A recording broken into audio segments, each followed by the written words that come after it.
I think return on investment is more important than profit. There are a lot of people that even if you talk about profit, even other CFOs, by the way, in the space, they're like, hey, if we can just optimize around profitability per SKU, we're going to win. I disagree. I think you have to optimize around return on inventory investment and return on capital.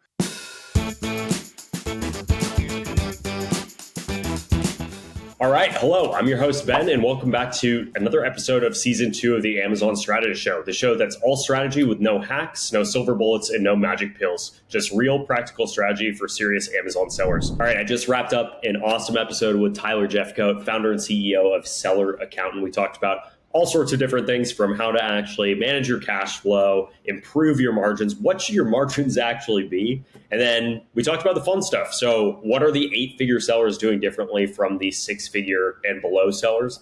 And how to know when it's time to sell your Amazon business. So really excited for this one. Enjoy it.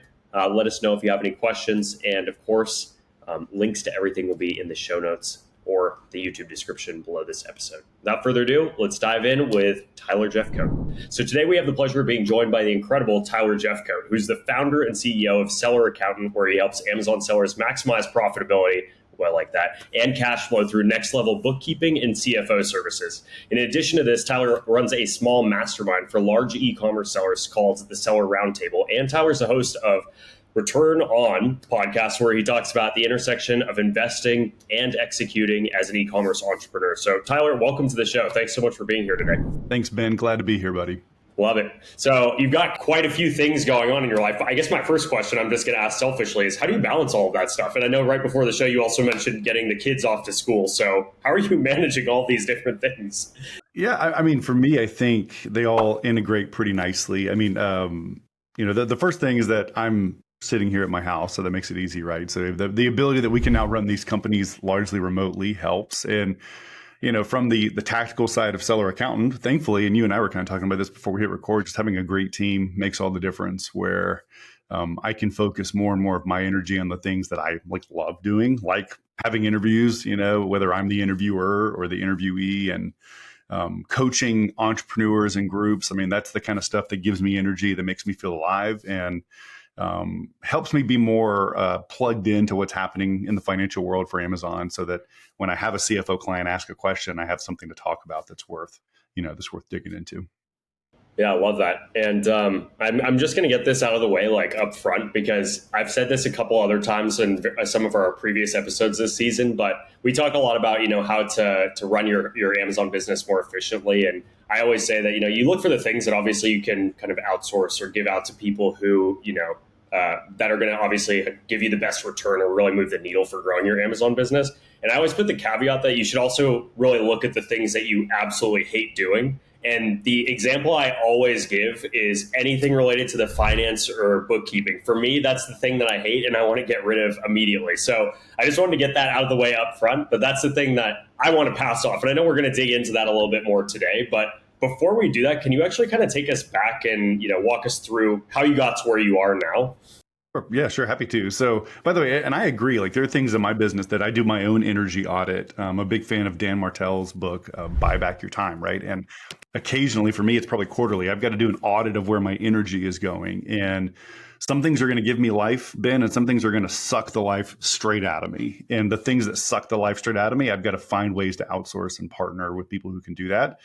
And so, thankfully, I'll be honest with you, bookkeeping is so crucial because of the due diligence side of it, and getting things right and knowing how to drive profitability. I am so thankful for real bookkeepers that are great at that, right? That's not really my strength. And yet, candidly, and probably some of the things that Seller Candy does as well, right? Like the services that are kind of a pain to manage but generate lots of value. Okay, great. Outsource it to us. We'll take it off your plate and we'll do it for you. And so in terms of my journey, though, I'm an accountant. Listen to me. I have to, kind of like you're like, I hate bookkeeping. I have to own Ben. I'm an accountant, recovering, never not an accountant, that kind of thing. And I worked at a bank and did a grad program, and I don't even do my own taxes. I hate taxes. Thank God for accountants that love that stuff. I'm an entrepreneur by heart. So I founded a healthcare company in 2012 while I was still in grad school. We had a pretty good run, 0 to about 120 employees in 4.5 years. And I sold that company in 2017. And man, I couldn't be more thankful to not be managing like healthcare stuff during the pandemic. That was a blessing to get to, repack that part of my life. And I'm not a very good like lie around at the house, so it's time to start something else. And we live in a great college town here. Athens, Georgia is about an hour east of Atlanta, and my wife was like, "Don't move me to Atlanta. Like, you want to stay married? Let's not move to Atlanta." I'm like, "I get it. We're not going to Atlanta." And so we were looking to start a company, and I have a good friend that was in the Amazon SaaS space. A company called Seller Labs is actually also founded here in Athens, and we just got to talking. He's like, "Dude, you got to take a closer look at Amazon. It's growing." And I was like, "Well, I used to be an eBay seller back in the day, back when I was in college. Let's check this out." So that's kind of how Seller Accountant came to be. Actually, I'll give you one more caveat of the story. During my lame duck session, I was the outgoing CEO of my former company. Because I was accountant boy, I kind of got relegated to bookkeeper during that transitional period. And I realized as I was looking at the books, I'm like, damn, this would have been really handy to have been plugged into these numbers when I was actually running this business. And I kind of had an aha moment there, Ben, where I was like, wow, I'm an accountant that worked at a bank for 5 years that has a finance MBA. And I almost crashed this business every other month for 3 years. And what I realized is that having an education in accounting or in finance is not the same as being an operator that can manage money. And so, just realized, all right, if we can help our entrepreneurs like become a little bit stronger financially, like Amazon's going to make money, Bezos is going to make money, the Shopify guys are going to make money. I want to make sure that our guys make money. And so that was kind of the genesis of founding Seller Accountant. Yeah, that's cool. It's always fun to hear people's backstories too. I was curious. So, were you at Prosper this past year? Prosper 2023. Mm-hmm. Yeah. So I know that the thing that they were the whole theme of it was bringing your Amazon business back and really focusing on profitability, which is so I feel like that's kind of been in the back of my head this entire year versus, and I think that's coming off the back end of what we saw in previous years with some of the stuff going on with the aggregators, right? And these overvaluations and whatnot. And now all of a sudden people are just really like, hey, cash is not around as much anymore. We really need to, one, rein things in. But that also is going to narrow the focus, obviously, on where am I losing money that I can, plug in? And you can't get to those numbers or figure that out unless you have your books dialed in. You've got someone on your team who's handling that, or some company that, you can go to actually handle that. So, I don't know. What was your take kind of leaving Prosper? I'm curious because you obviously are kind of the money man. So, I mean, the mood has definitely been more like somber here in 2023. And as we get ready to launch into 2024 here, Ben, we had a lot of inventory. So this was me, right? CFO boy of 9 figures 3 years ago. We're like, hey guys, the Amazon market's growing so quickly. Valuations are up. We need to make sure that cash is cheap. We can get money really easily. Let's buy a ton of inventory. Let's make sure we don't stock out. We're having issues with Ningbo or one of the other ports, right? And so let's make sure that we've got enough stuff. And then all of a sudden you fast forward to kind of mid 2022 and interest rates have now tripled. And so having inventory sucks because we got to pay interest on that inventory. And then there's a little bit of like slight depression in the market in terms of the amount of sessions. This isn't just like, is my product good or bad? It's like literally sessions on some of the categories in Amazon were going down. And so what we ended up in a situation is it's almost like if you're like trying to pilot a ship, like a big boat. If you're in the middle of the ocean, like you don't really have to worry about whether you're turning exactly the right direction. You're not going to hit anything. But if you're in a really tight, narrow canal or harbor, you're going to have much better like sensors and like depth finders and stuff like that. And so when you talk about accounting, it's kind of like when things were gravy and you're getting up outrageous multiples to sell an Amazon business that had 2 ASINs and 1 supplier and like no sophistication at all. Great. But now when the market's a little bit tighter, we're going to have to keep a closer eye on things like what is our true tacos plus our cost of goods sold? Or what does it really look like to control our Amazon FBA fees by engineering or packaging? Or what does it look like to actually make sure we know exactly what our overhead percentages are relative to our revenue? And we could kind of ignore that 2 years ago, but we can't ignore it now. Yeah, it reminds me of that quote. And I want to say this is like a Charlie Munger quote or something like that. The one that's, when the tide goes out, you see who's swimming naked, right? It's like, I feel like that's totally applicable here. It's like the economy's going up, like almost everyone's doing great and thinks they're a genius. But when things start turning the other way, like that's when you really have to, you see who's actually been running, a tight ship. And even the tight ships are tightening up too. So, So I guess kind of dive into some more questions here in the same vein as kind of this profitability question. Um, do you have like a way of kind of talking to clients about, hey, here's how profitable or how much of a margin you should have in your business, and of course that's going to obviously change depending on where they are, if they're just getting started or just launching their first couple products versus, hey, they've got a mature brand. Of course, those are all considerations, but do you have like some kind of general framework that we can, give to the audience? I definitely do, and you're right though. I mean, you might be launching a new brand or a new product, and you're going to have to eat some losses during that launch phase. So that's not what Ben and I are talking about here. But when it comes to a brand that if I'm going to place the kind of investment into a product to get it through that launch phase, I need to be convinced that I can capture at least 20 points, at least 20% profit after all of the direct expenses. So the product cost of goods sold, Amazon fees, those like logistics charges and advertising. So this is including advertising. I've got to capture 20 points or I probably don't have a product that can scale very well. And, to be honest with you, Ben, there's been some pressure. If you would have asked me this question 18 months ago, I would have probably said 24, 25%, because that's really what the standard was in the industry. We are feeling some downward pressure on those margins. And I'm still seeing brands do really, really well if they can capture 20, 22% after ads, after Amazon fees. If it gets down closer to 15%, and now you have a higher cost of capital where I might be paying 12 or 13% per year for that money I'm borrowing, then the return on that investment is really low. And that feels kind of painful if I'm trying to scale. And on the other extreme here, I have brands that we're helping manage from the CFO standpoint that are generating 34, 35% still after ads. So it is possible if you have a highly differentiated product that really solves a cool problem for your customers. But just know that 20%. Okay, my goal is to get every ASIN, every product, every SKU in my portfolio above 20.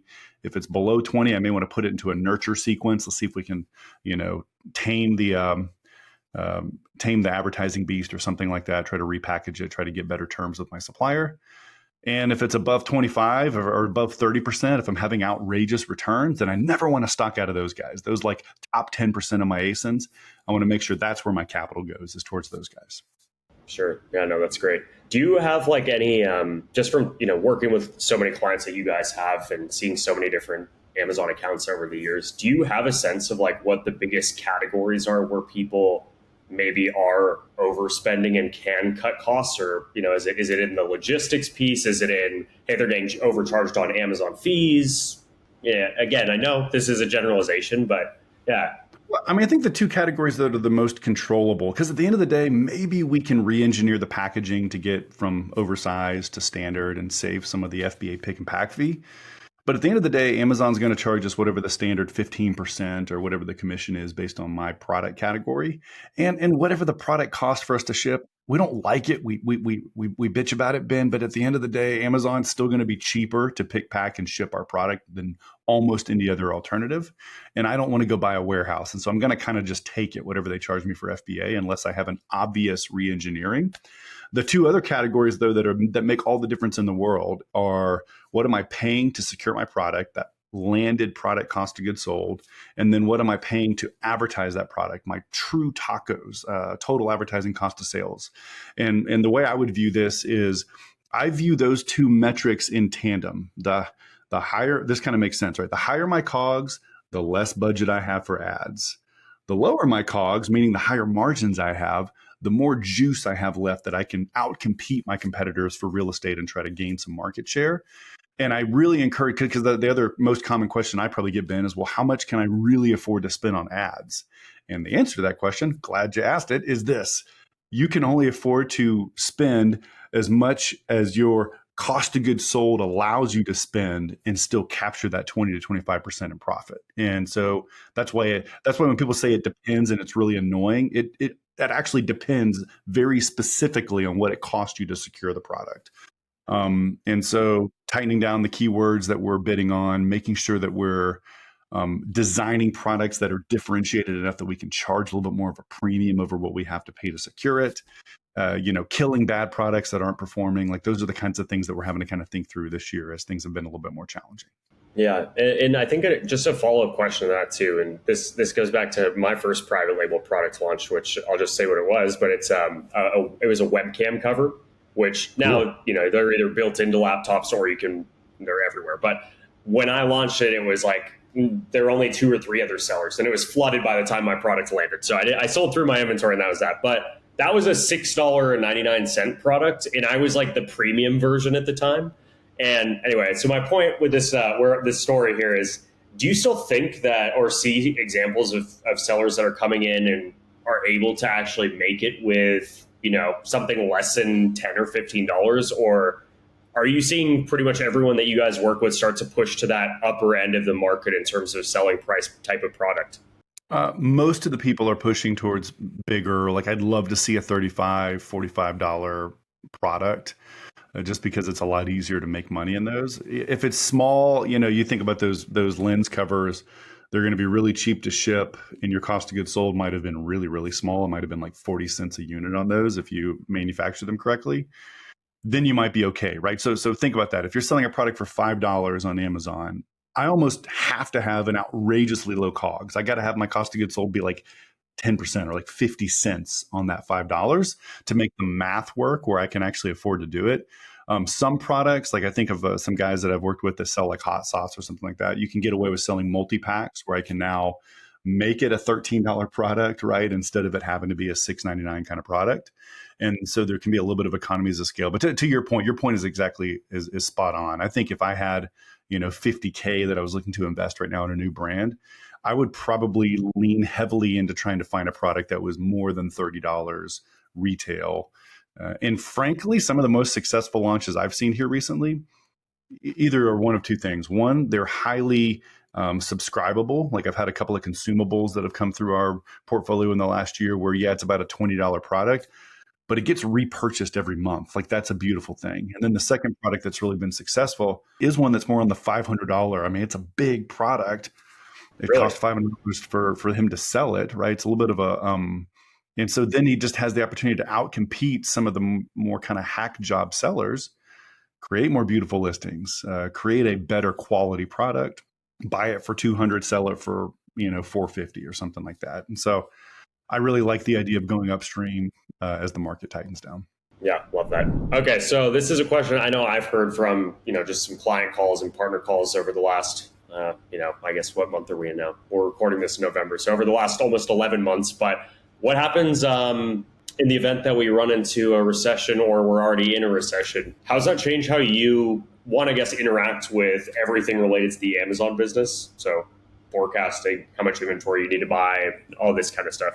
I guess that's the main question is like, how do I as a business owner change my strategy, my tactics for Amazon if we're either in a recession or going into one? Yeah, the most annoying thing, Ben, I was reading a Fed article last week because I'm a nerd and I'm an accountant and you guys need me to be reading these terrible articles. But basically it said that we have a 61% chance of a recession in 2024, which is the most annoying number ever because it's more likely than not. Yeah. While still not being an inevitability, right? And so here's how this plays out for our customers here at Seller Accountant. We are going to have to get better at forecasting, and if we can, on an ASIN level. I really want to encourage you guys to spend more energy this year doing the forecasting, and you got to keep a couple of things in mind. One is in the event that we do have an additional slowdown, there's additional recessionary pressures, I just want to be a little bit more conservative with those estimates, right? If I thought I was going to grow year over year 10%, let's look at a model that's more like 8%, something that's just a little bit more sober.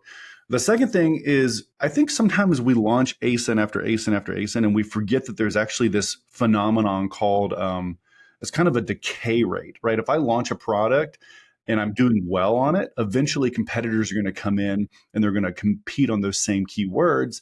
And so even though I might be able to grow sales, I'm going to have pressure on my margins at some point. This is just like, the economics 101 class that we took at like whatever, beginning of college, where it's like, if there's profit available, someone's going to jump in and try to take that profit. And so when I'm forecasting, make sure that my forecasting isn't complete BS. And what I mean by that is, I can't, and I've done this, by the way. I'm accountant boy here. I can't tell you how many times I've built a spreadsheet, Ben, and like every month in the past is like, it's not that great, but all of a sudden something magically happens in the future. And, like I couldn't possibly screw it up and I'm going to be a millionaire. And it's like, and everything's like just roses and rainbows and unicorns, right? And so make sure that you pass your own sniff test when you do your forecasting and take into account that some of your existing products are going to decay a little bit as the market matures. And so, don't forecast that you're going to double sales if you're not adding new products to your launch list. And then the final thing I would say is, you're going to be a little bit more conservative in your forecast. You're going to make sure that you take into account that some of those products might be decaying a tad. And then just be more focused in your launch. This would be my third piece of advice is if I thought I might launch 20 products in 2024, let's launch the best 12. Let's make sure that we are getting data that's supporting that we can afford. Because here's what the real constraint is. The constraint hasn't changed. It's just that interest rates are high. The constraint is capital. How much cash do I have available to me? And I want to make sure that I'm placing bets in products that are winners and that I have good analytics. Really, this is self-serving, but really this is a good year to have great bookkeeping because I need the data to tell me for sure as quickly as possible whether I'm winning with this product launch or losing so that I can make adjustments. Oh, that's awesome. How many sellers come to you? And this is a two-part question. I guess, how many come to you and their books are just a disaster zone versus the number, that come to you and they're like actually pretty solid? I know no books are never perfect, but do you see a lot of sellers come and it's a disaster? Or are they coming to you like, hey, we've been trying our best, it's decent, and you guys just help them to kind of take it to the next level, tighten it up, and give them kind of the insights they need? Yeah, well, when everyone was exiting really easily a couple years ago, Ben, they might have had like okay books and they just wanted to make sure they were like ready to go through due diligence. But candidly, I would say more often than not, somebody's either not really doing much bookkeeping. I'll give you an example. This is even pre-pandemic. One of the biggest exits we were involved with, like $30-40 million deal. These guys really did well on the exit. And they came to us already doing more than $1 million a month in revenue. And we're using like a spreadsheet and a clipboard. Like that was their entire accounting for this, 2,000 different products. This gigantic company was just non-existent. And so, those are fun because you're like, oh, we can generate value for you. Let's go ahead and get this straightened out. But and again, I have to confess this. Yeah, we're talking about how people don't always love bookkeeping.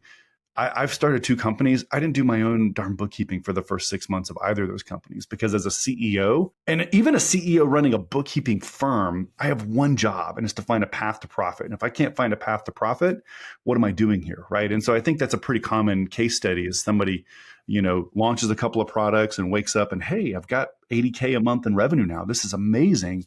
I need to go back and clean up the mess and make sure that I am kind of minding my business in a way that allows me to be sustainably profitable. And that's normally when seller accountant gets involved. Love that. Yeah. And I guess my follow-up question is, and this is just from personal experience as well, but, if you're working with brands or you are a brand owner, is it pretty common that brands come to you and they think that they actually know what the margin is on, let's say, one of their SKUs or all of their SKUs? Like they're really confident in their numbers, and you guys come in and are like, actually, your margin is significantly different than that. So I feel, and the reason I ask this is I know that Amazon can be really convoluted with the numbers. They can change, very quickly in some cases because maybe Amazon's made a tweak and now your fee structure is different. So your margin is showing completely different than it should. So how much of an issue is that with just from your experience working with clients? I think it's really important to take the time, at least periodically, to look at your portfolio on an ASIN by ASIN level. And I do think it is kind of hard, unless you're looking at the details, Ben, it can be really hard to know, oh my gosh, I didn't realize that I had a repricer that maybe made that product be, I'm not charging enough for it. Or I didn't realize that I had a really high refund rate on that particular product. And that's crushing me because even though you can resell a product, guys, this is kind of a PSA here. You always, I don't care who you are, you always lose money if you have to sell a product a second time because of the FBA fee load and the fact that Amazon keeps a portion of the 15% commission, right? That kind of thing. And so I think it's really important. The bigger you get, the more often you need to do this. 8-figure sellers look at SKU level stuff almost daily in some way. They have a team, they have dashboards. But even for the average, maybe $1 million seller, I want to make sure that I'm dialed in to my product level performance, because there's almost always one bad guy in the mix that's killing you. You're like, wow, why is my overall tacos so high for the month of November? Oh, it's because I had a couple of keywords on an automation that got out of whack with this one product, and I spent twice as much to advertise that product than I even made in sales. Oops, let's stop that, and it's going to fix the whole thing. And so I do think that sometimes, especially if you have a larger catalog, like more than 50 products, one or two or three bad guys can kind of hide in the mix of everything else. So we just got to take the time. We got to make sure that I have a good friend that says this a lot, Ben. It's like lots of the areas of running a successful Amazon business are not really a matter of like superior intellect. It's more a matter of superior attention. Can I pay enough attention to the little things with my inventory and my advertising and my profitability to allow me to adapt quickly to the data? Yeah, which is tough since attention's in very short supply these days. But yeah, that's a really good point. So I guess kind of next question: how do you actually measure the ROI as an Amazon seller or brand owner? Again, I know this will vary depending on category, type of product, what stage you're at in your business. But yeah, how do you kind of help your clients make sense of that? Yeah, so return on investment, ROI is, I just want to say that in principle, this is actually perhaps more important than just profitability. If Ben and I go and buy a piece of corner real estate in a city of your choice, and we tell you that we make $1 million in profit next year, you won't know whether we're happy with that $1 million until you know how much we invested. If we invested $100 million to make that $1 million in profit, we're not going to be nearly as happy as if we invested $100,000. And so I think with an Amazon seller, where as the market's evolving, we're having to get better, Ben, at measuring actual, what are we getting for what we put into it? And what we put into it is normally money and inventory. That's the thing that gets tied up, is our borrowed money or our family's finances into the inventory we're purchasing. And so return on inventory investment is, by the way, if you like pull up one of these tools, pick your favorite one, Helium 10, Metrics, whatever it is, or whatever tool you use, profit divided by the cost of goods sold gives you a return on that inventory investment. And I don't know if you like baseball at all, Ben, but it's like a batting average. It tells me how successful I am every time I turn my inventory. And so I just encourage sellers out there that are growing, pay a little bit more attention to your batting average. What is your profit divided by the cost of goods sold? If it's high, is it maybe 100% or 150%? Then you probably have a really healthy, profitable product. If it's really low, like 30% or 45%, then I may be in a position where, man, I'm an Atlanta Braves fan, so we had hitters back in the day, like in the '90s when we were really good, that you just know, like that was back when the National League the pitchers had to hit. Ben, Greg Maddux, Hall of Fame pitcher, but he wasn't going to get a hit. He gets up to the plate, his batting average was like 120. It was awful. And so I would have to get Greg Maddux 25 at bats a game if I wanted to make sure he got a base hit, because that's how bad his batting average was. It's the same thing with our products. If we have a crazy low return on inventory investment, I've got to turn that money 12 times a year to make a dime. But if I have a really high batting average, I may only have to turn my inventory twice a year, and I can have a lot of impact, that kind of thing. Yeah. Is that something that when you guys are working with clients, are those the type of insights that you guys are actually digging up for them, or oftentimes do sellers already recognize those kind of things themselves? And maybe that's going to depend on, if they're a 6-figure seller versus an 8-figure seller. Is that something that you guys are coming to the plate and saying, hey, we're going to present all of these awesome insights for you? Or is it pretty common that sellers already know that by the time they get to you?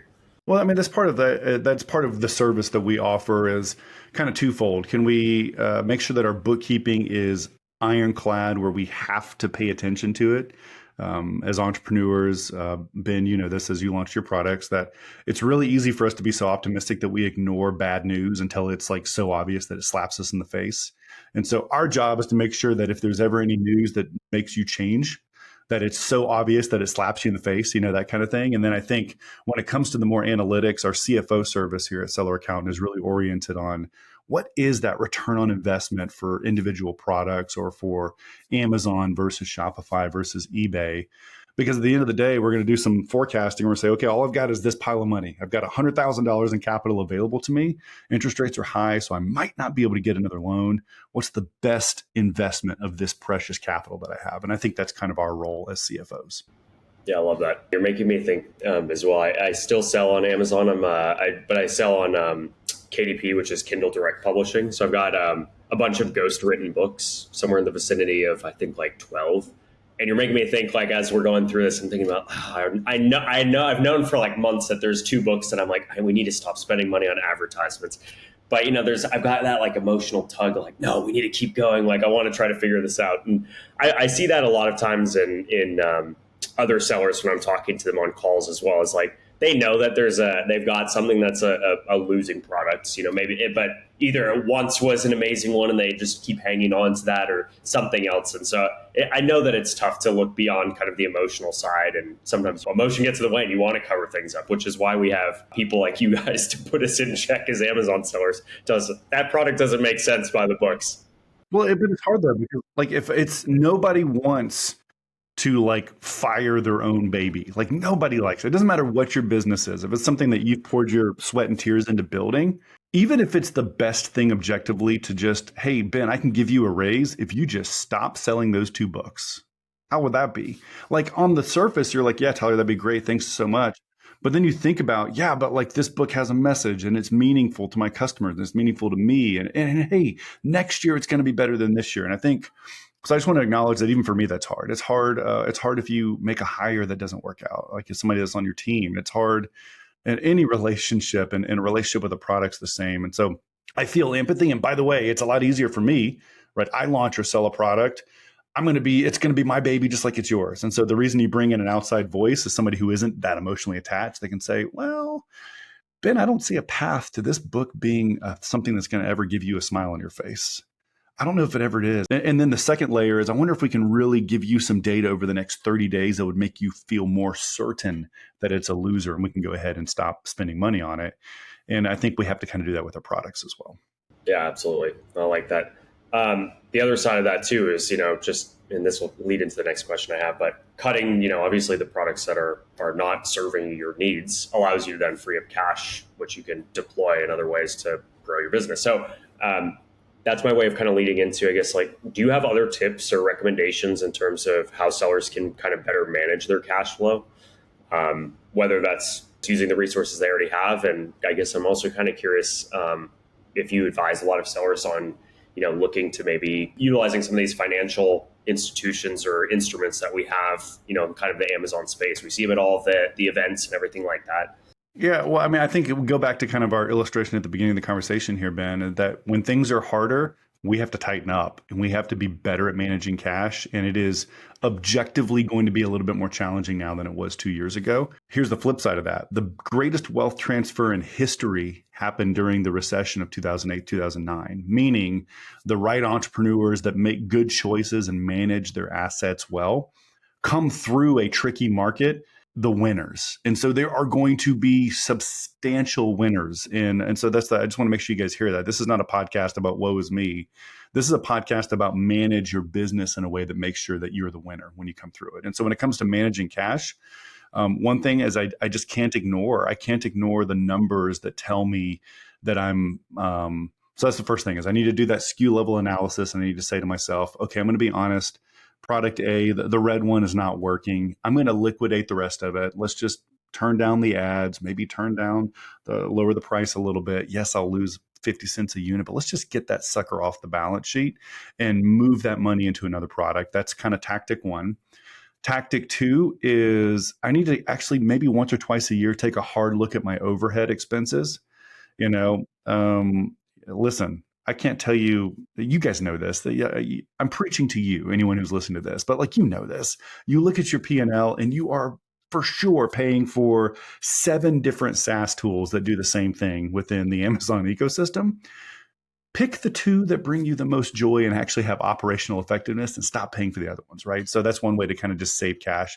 And then the final thing I want to say that's probably the biggest, most important thing, Ben, is remember, I can improve my financial performance in one of 2 ways. I can either increase my margins or I can increase the speed with which my cash flows. So if I just don't have to borrow more money because I can turn my inventory more quickly and I can reuse the same dollar. I don't need to borrow another dollar, Ben. I can just go buy inventory with the same dollar again. That is equally happy. And so my point in saying that is you need to invest energy not just in your tacos, not just in keyword research, not just in the marketing and the listings. You also need to invest in your supplier relationships. If you're the CEO of an Amazon business, especially six figures getting closer to seven figures, and you have not spoken directly with your supplier, what are we doing here? What are we doing here? Because there's no other way that you can get relief on your terms. There's no other way that you can get better pricing on the products, that you can get lower MOQs. And I just need to push those categories into your brain. Like if I can just pay for my product 1 month later, if I can just get 30 days of relief on my cash flow, I might transform the entire financial performance of my business, even if I don't have better profit margins. And so I just encourage our clients to spend a little bit of time. This might be an hour a month. Let's have a phone call. Once a year, we need to dust off the passport. I need to fly to China. I need to drink sake, kiss babies. I need to do the thing that is nurturing these relationships. Because I'll give you a quick story. One of my clients finally did this. He's a veteran, so he's a retired Army guy, which means while he was still running his business and was active, he actually wasn't allowed to go to China because of like security clearance stuff. But he finally retires. He's full time managing his Amazon business. Finally gets to dust off the passport, fly, and spend about 2 weeks with his suppliers. And he, like on day one, found $100,000 worth of his inventory that they had just like left in the corner of the warehouse. No The way. guy, yeah, I've been waiting for you guys to call and pick this up. And he's like, I didn't know that my guys had even ordered that 2 years ago. So literally Yeah, day one found $100,000. And then over the course of the that's next wild. 2 weeks, got better payment terms, lower MOQs, better pricing on his units. It was like a $200,000 of ROI that he got on his little, whatever it cost him, 10K to fly over there and spend 2 weeks, that kind of thing. Yeah, that's amazing. I love that story.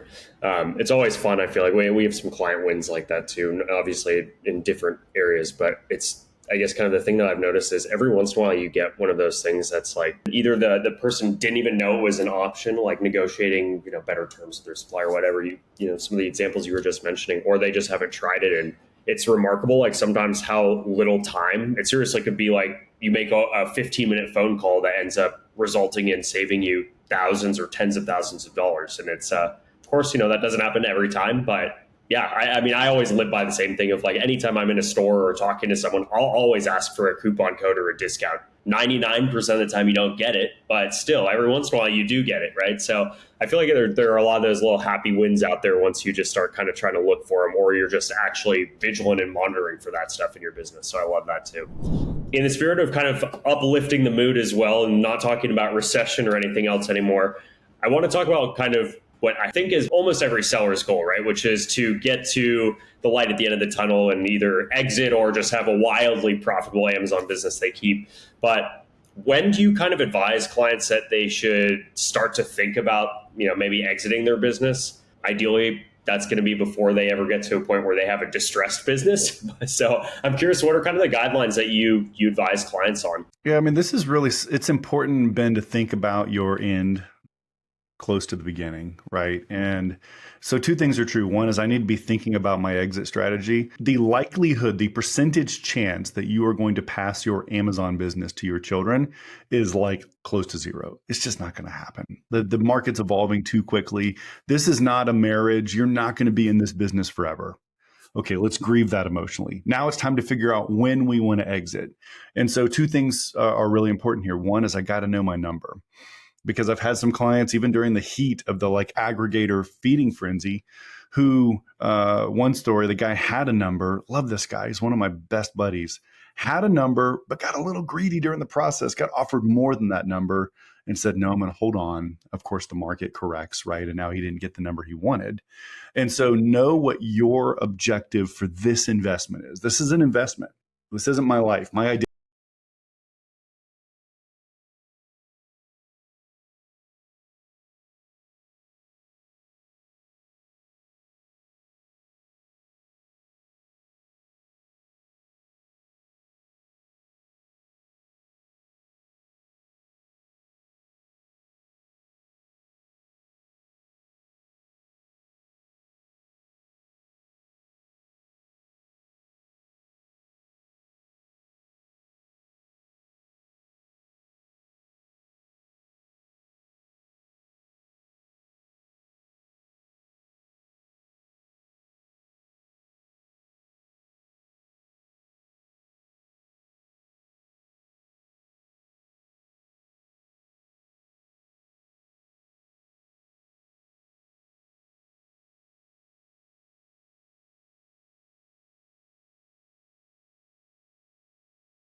queen, right? Like nothing moves unless she goes and posts stuff.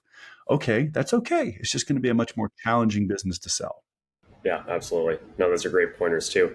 I think just like a kind of follow up. This is a very general question, but you actually mentioned something, and I don't know why I haven't been asking our other guests this, but are there any other like kind of commonalities that you pick out that 8-figure sellers are doing differently than a 6-figure or under seller? And if you don't have any additional ones, that's all good. But I'm just curious, like if there's anything that you can kind of see from those people that make it to that finish line versus the guys and gals just getting started.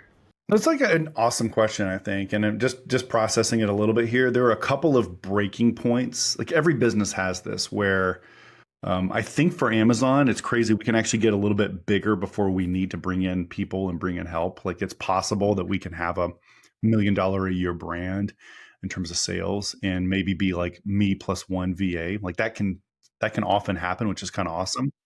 Yeah, it's crazy. Like no other business. Like there's no construction company in the world that you could have $1 million in revenue and have like me plus, a part-time person helping me. Amazon kind of makes the math a little bit different. But at some point between $1 and $3 million in revenue, I think with almost every model that we've looked at, we're having to understand that I'm not going to be able to keep doing the things I was doing. I'm going to have to bring in partners like Seller Candy, maybe like Seller Accountant. I'm going to have to actually hire people. And so that's a completely different skill set. A lot of our solo man show kind of entrepreneurs, we actually don't always love hiring and training and managing people. But if I want to be a $5 million business, I've got to get through that adolescence.